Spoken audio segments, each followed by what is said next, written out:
Jude was the class clown, the king of giggles, the master of mischief. He had a joke for every subject, a comeback for every question, and a nickname for every classmate, especially Benji. Benji, with his mop of bright red hair and freckles that looked like someone had sprinkled cinnamon on his nose, was Jude's favorite target. "Hey, tomato face," Jude would grin during art class. "Careful with that red paint. You might disappear." The class would burst into laughter. Even Mr. Lotto, their teacher, would let out a snort before pretending to be serious. "That's enough, Jude," he'd say, still smiling. Benji? He'd just chuckle and keep painting. Sometimes Jude called him Dot Dot. "Because of all the dots on your face," he said proudly, like he'd invented something brilliant. But Benji never got mad, not even when Jude stuck a "Caution, hot pepper" sign on his back during lunch. Benji had turned around, peeled it off, and said, "You forgot to add 'extremely friendly' at the bottom."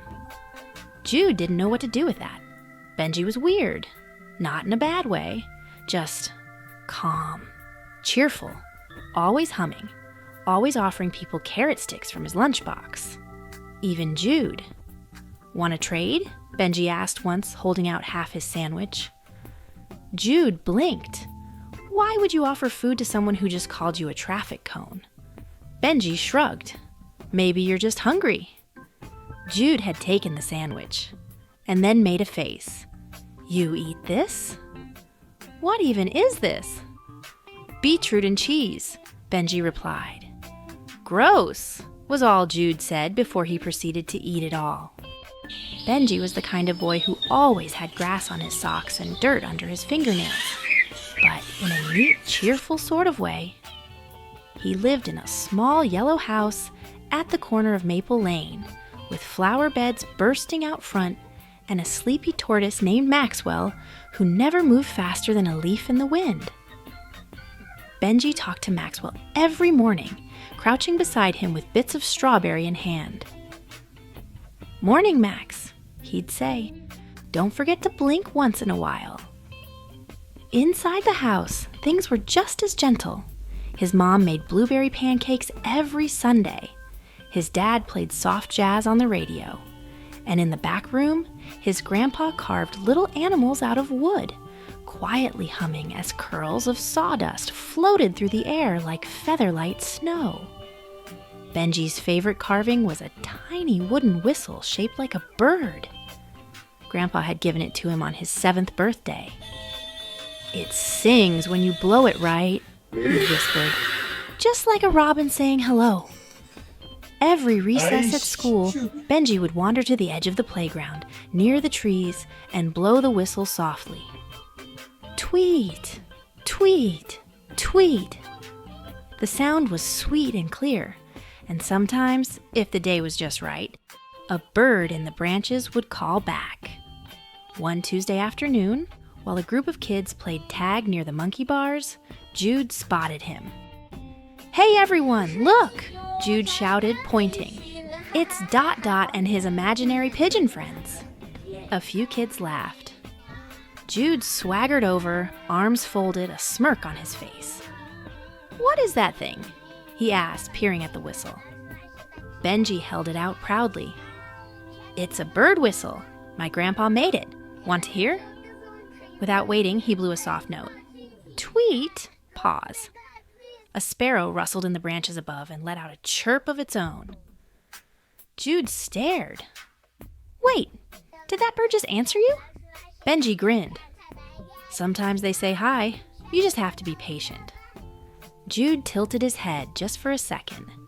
Something in his face flickered, like he wasn't sure whether to laugh or be impressed. But then he scoffed. "Okay, bird boy," he called loudly.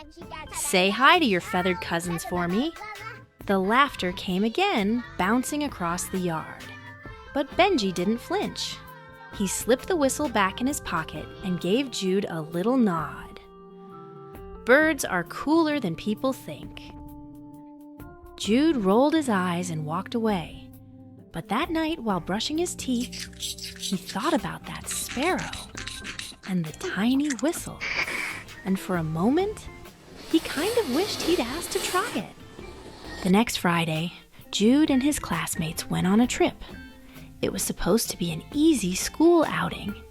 Just a nature walk through Maplewood Trail, a few bug worksheets, and lunch under the big oak trees.